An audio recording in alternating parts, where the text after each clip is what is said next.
Hey guys, and welcome back to another Fire Emblem rant. But today we're going to be doing something a little different. As you can probably see in the title, these are videos on what characters are in Fire Emblem Awakening, what classes they are, maybe a brief description of personality, but really how best to use them through the weird class system that Awakening presents to us with all of its many choices and whatnot. So the first thing I want to explain is that I'm only going to be doing this for parents, which means none of the children I'm going to do this for, because the children are so dependent on their parents, in that their classes are dependent on the parents, and their stats themselves are dependent on the parents you choose. I can't really give you good suggestions for it, other than just give them Gale Force. Give every child Gale Force. Because it is awesome. Anyway, other than that, I'm not going to be doing the children. I'm going to start off with some of the obvious characters that you will almost certainly be using in the game, and then I'll move on to some of the ones that I just personally want to do. And if you guys have any specific characters you'd like me to do a guide on, just post in comments or send me a video response or something, and just tell me who you'd like. Thanks, guys. So today we're going to be taking the obvious route. Yes, that is a door frame right behind me. It's actually a slightly different recording location. The other one was busy today. I wanted to get this video up as soon as possible. So, anyway, today we're going to take the obvious route and doing a guide on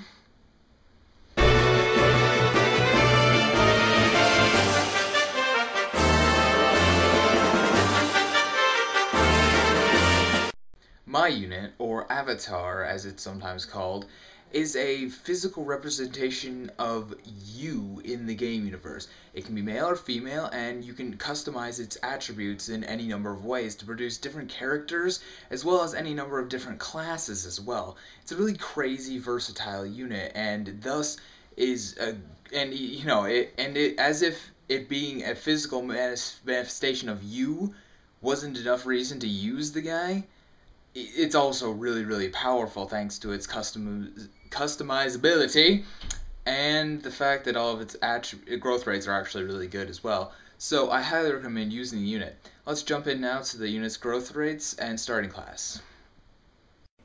Alright, so I think the first thing I should point out is that my unit is a tactician. I might have already said this, but the important part is that he can use magic and swords. This means both strength and magic are important. And as you can see from this weird chart, everything's more complicated than it seems at first.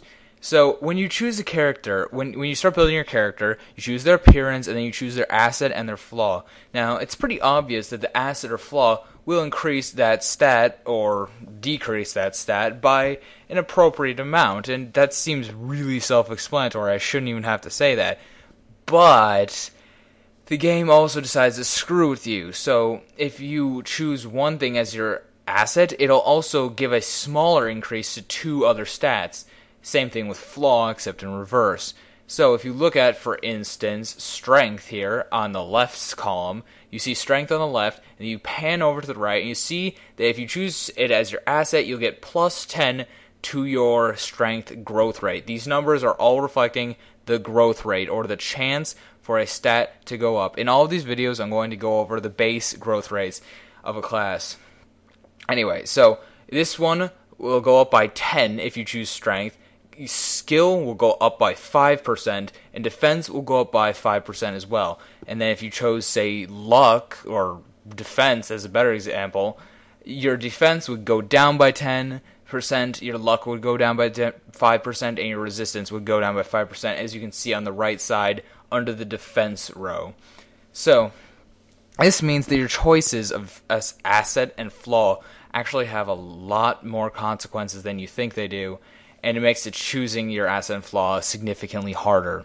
So another point I want to make before I continue is, if you guys didn't watch my last video, each character has their own set of base growth rates that I will cover. In this, for my unit, that doesn't really apply because it's just depending on this chart right here.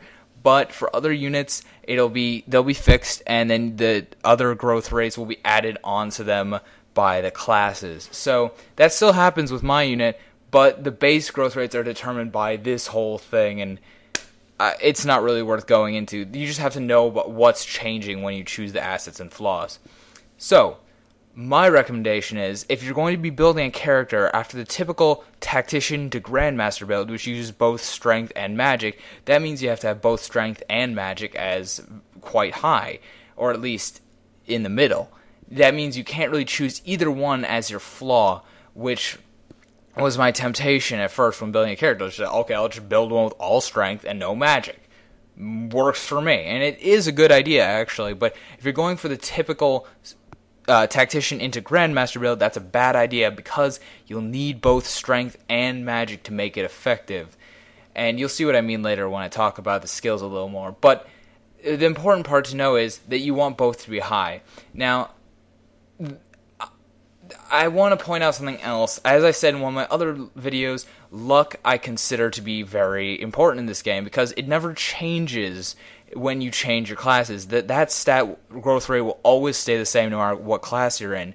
So, in case that doesn't make sense right away, it means that it's really important because you can't supplement it with other classes. That means that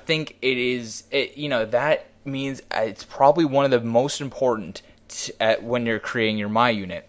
Now, I'm not saying you necessarily have to give the asset, but if you look at it, on the left side, on the left column, luck, you pan over, it'll give a plus 10 bonus to your luck growth rate, of course, but it also gives a plus 5 to both Strength and Magic. Those are two very relevant skills for a Grandmaster build, so I personally think luck is absolutely the best asset for a Grandmaster magic flinging, sword swinging class. Absolutely perfect. Now the flaw is a little harder because like what do you lose? What can you afford to lose? Now there's a number of good options for this. I think skill or speed could be okay, but I don't really want to sacrifice too much skill because you need the skill to activate a very important skill later on. The skills that you earn by like leveling up and changing classes, like Ignis, Aether, stuff like that.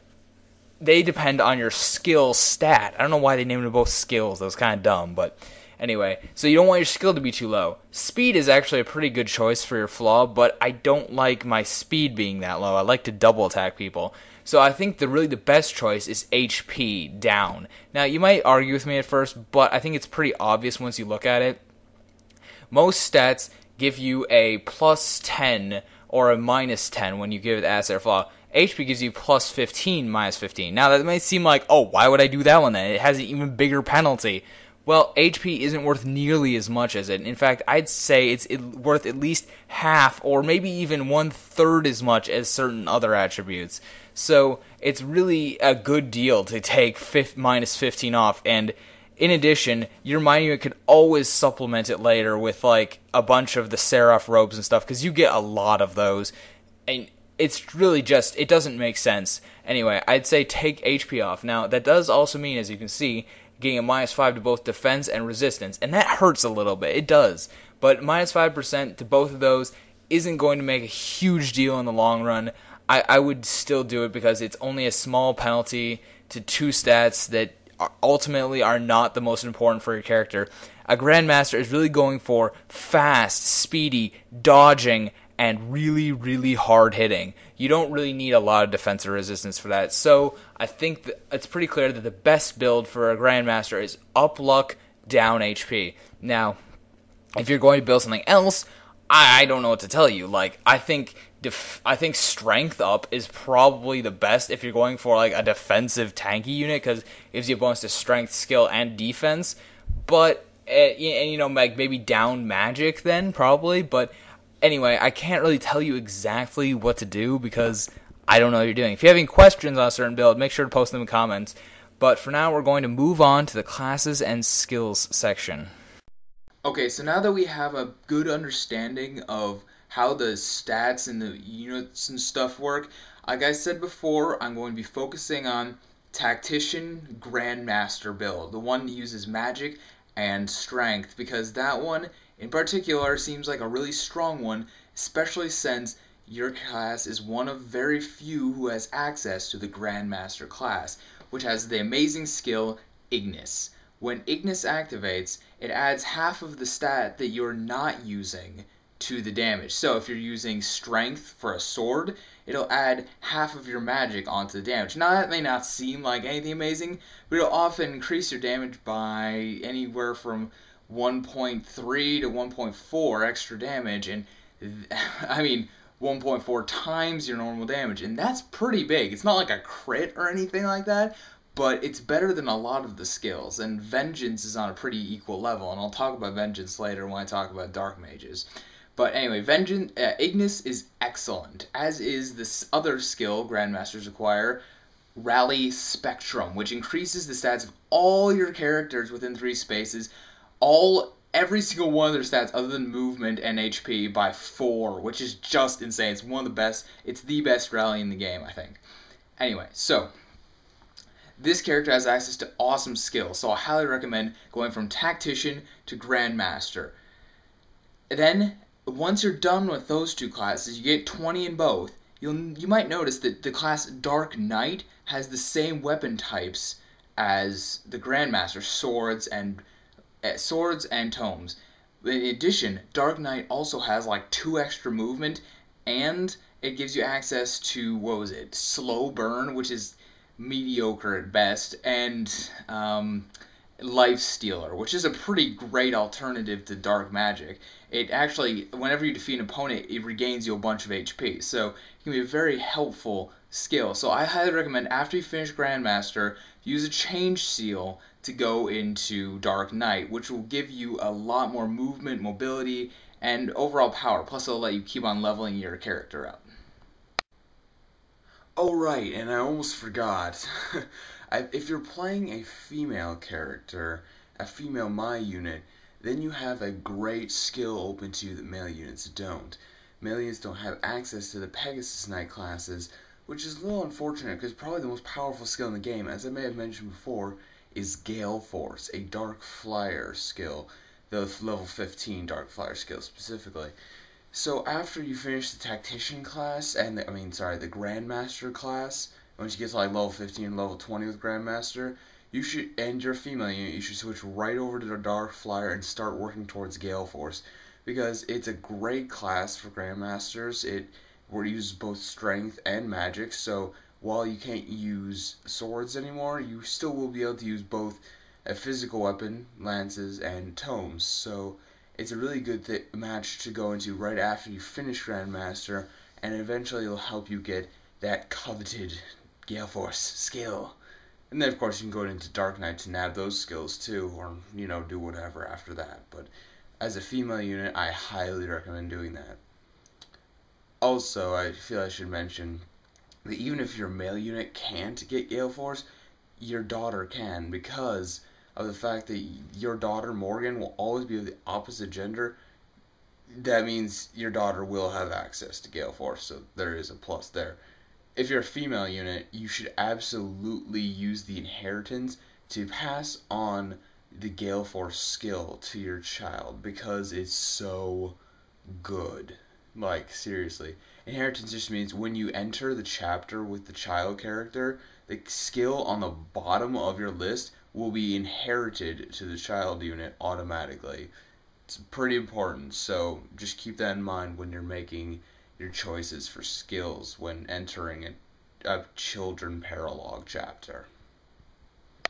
Okay, so the third part of 3, which I didn't really mention earlier, but is growth rates, classes/skills, which are really the same thing because that's why you're changing classes, and supports. Now, supports, as I've mentioned before, don't actually get affected by which characters are in the support relationships, but it does still matter which units you support with, because they still change the bonuses conferred to the other units when they're paired up. So in that regard, it's still important who you support with. So my unit doesn't it's really hard to say because it depends on what build you're going with. You could be going with a heavy set build or a fast build or a resistance build. I don't know why you do that, but it's possible. It's your choice. It's your unit. And therefore, I can't really tell you which units would benefit that or fill in the gaps. So all I can really say is, assuming you're going with the Grandmaster build that I've been talking about this whole time, I would recommend another unit that could use magic and swords as well, because that will increase both of those attributes by a significant amount, as well as any of the other ones that it happens to be good at. So like any other Dark Knights, any other Dark Flyers, like maybe Cordelia or Sumia, if you're using them as Dark Flyers, they would be excellent choices for supports. Tharja works pretty well if you turn her into a Dark Knight. Um, your daughter probably eventually will work pretty well. Morgan will work pretty well as a support. So basically, any of those people would work really well, and I would try that. Alright guys, thanks for watching. If you have any questions about my unit / avatar, post it in the comments below. If you like this video, leave a like and subscribe if you want to see more. Also, tell me who you want to see next. I'm going to definitely do Crom, probably Lissa, and maybe like Crom's daughter. I won't say it just yet, to leave the spoilers until the last minute, but I'll probably do her as well. After that though, like, just tell me who you want to do and I'll get right on it. I'm also planning to do Tharja, but that's just because I like the character. Anyway guys, like I said, thank you for watching and I'll see you later.